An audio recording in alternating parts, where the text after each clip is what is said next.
former Japanese Prime Minister Shinzo Abe, an ultranationalist who served in the post longer than anyone else before stepping down in 2020, was shot and killed on Friday at a campaign rally. Police tackled and arrested the suspected gunman at the scene of an attack that shocked many in Japan, which is one of the world's safest nations and has some of the strictest gun control laws anywhere. It is barbaric and malicious and it cannot be tolerated, current Japanese Prime Minister Fumio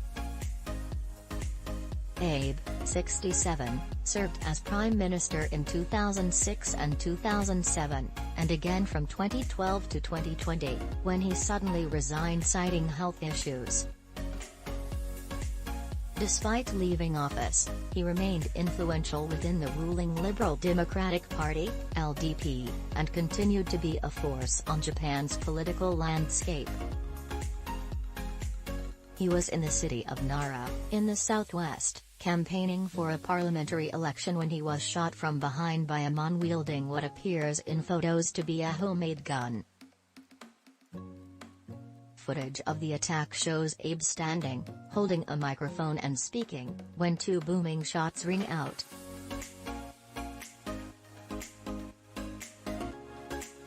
Nara Medical University Emergency Department Chief Hidetada Fukushima said Abe suffered major damage to his heart in addition to two neck wounds that damaged an artery, causing extensive bleeding.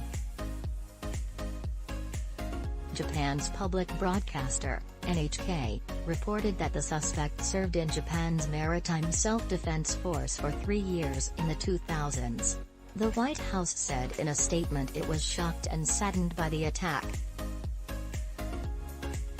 Secretary of State Antony Blinken, who is in Asia for a meeting of group of 20 foreign ministers, called the assassination profoundly disturbing and described Abe as a leader of great vision.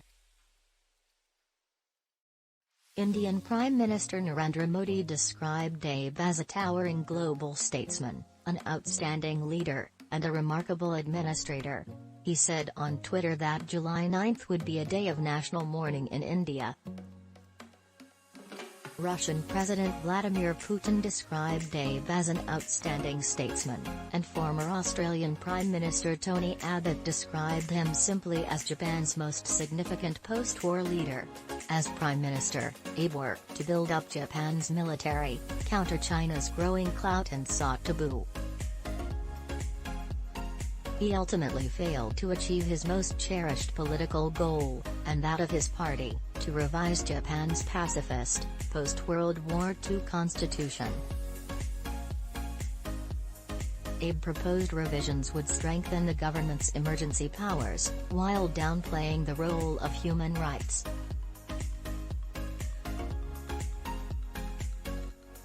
Abe felt the political values imposed by the U.S.-backed constitution were alien to some of Japan's traditions, such as reverence for the emperor.